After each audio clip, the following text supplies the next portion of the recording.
Today we're going to be changing out the cabin air filter in our 2014 Jeep Grand Cherokee. And the only tools you'll need for this is a cabin air filter, which we'll put a description and the link for you at the bottom of this video. Let's get started. So over here you can see that there's a wire. Ours is broken, of course, but that it's hooked on to.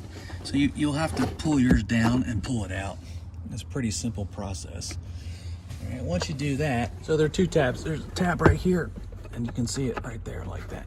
And then press in on this one, okay, and then it pops right out and almost falls off on you. There's the other one right there. Some of the other videos that you can take this out, this actually does come out, but I don't see a reason to, because it's hard to get out and it's hard to get back in. But here's your cabin air filter right here. What you need to do is push this clip like this, and then you see it's hung up here. Well, it's supposed to be. Just pull down, and now it comes right out. How about that? And here's our cabin air filter. Arrows are pointing down, so when we put the new one in, we'll point the arrows down. Just pull this bit. That's pretty nasty. So here's our new one. We're just gonna put it back in.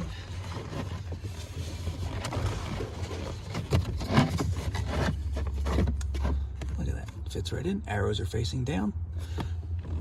And now we're gonna get our face plate. Here's your face plate.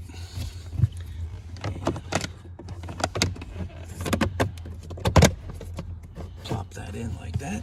Line it up with the holes down here. Okay, and basically you just gotta do that. Don't forget to put your string back on. For sake of argument, we're gonna put ours back in. Just do that. So usually it's hooked up like that. It's just a safety measure. And close it up. And that is how you change the cabin air filter on your 2014 Jeep Grand Cherokee. If this video helped you, please click like and subscribe to our channel so we can show you how to make more fixes to your cars. Thanks for watching.